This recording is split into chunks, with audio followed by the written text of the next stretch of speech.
காட்டுல கிளியும் காக்காயும் உட்காந்து பேசிட்டு இருந்துதான். அப்ப காக்காயை பார்த்து கிளி சொல்லிச்சான் ரொம்ப திமிரா, யூ டைரக்ட்லி காக்காய் தள்ளி உட்காரு.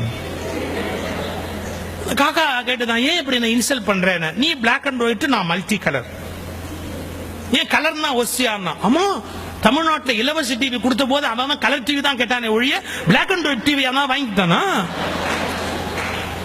அதனால கலருக்கு தான் மரியாதை ஜாஸ்தி, பிளாக் அண்ட் ஒயிட்னா மரியாதை இல்ல அப்படின்னு காக்காயை சொன்ன. காக்கா சொல்லுச்சு, என்னமோ தெரியலப்பா, என்ன கடவுள் படைக்கும் போது கரண்ட் கட்டா போச்சு, என்னமோ நான் கருப்பா போயிட்டேன், அது ஒரு பெரிய விஷயமா அப்படி பேசிக்கிட்டு இருக்குது காக்காயும் கிளியும்.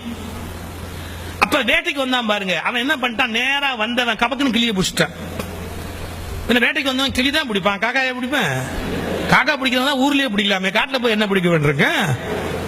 ஆக்சுவலா தமிழ்ல காக்கா பிடிக்கிறதுங்கிற வார்த்தை கேட்டிருக்கீங்களே, அது எப்படி வந்ததுன்னு தெரியுமா? காக்கை பிடித்தல், வேற ஒண்ணும் இல்ல. ஒருத்தன் கால் கை பிடித்தாவது வாழ்க்கையில முன்னுக்கு வருது. கால் கை பிடித்தல், காக்கை பிடித்தல், காக்காய் பிடித்தல்னு போச்சு. தமிழ் அது எப்படி ரூட் வந்ததுங்கிறதுக்கு. இப்ப இந்த காக்காயை விட்டுட்டு கிளி அப்படியே லபக்குன்னு கிளியை பிடிச்சிட்டா. கிளியை பிடிச்ச உடனே நமக்கு என்ன தெரியுது? முதல் லெசன், அழகு எவ்வளவு அழகானதோ அவ்வளவு ஆபத்தானது. எவ்வளவு அழகானதோ அவ்வளவு ஆபத்தானது இல்லையா? காக்கா மாட்டிச்சு, கிளி மாட்டிச்சு. கிளியை பிடிச்சி நேரம் வீட்டுல கொண்டாந்து வச்சுக்கிட்டு அந்த கிளிக்கு பேசுறதுக்கு பழக்கிறா. இந்த காக்கா பின்னாடியே வந்து என்னன்னு பாக்குது. இந்த கிளிக்கு என்ன சொல்லி கொடுக்குறான்? குட் மார்னிங் சொல்லு அப்படி கத்து கொடுக்குறான். கிளிக்கு வரல. பூண்டு இருக்கு இல்லையா, கார்லிக், பூண்டை சுட்டு நாக்குல வச்சு கிளிய பேச பழக்குவானா. இந்த பூண்டை தூக்கி கிளி நாக்குல வச்சு கீச்சு மூச்சுன்னு கத்துது. அன்னைக்கு அமாவாசை காக்காய்க்கு வாசல்ல சோறு வச்சிருக்கேன்.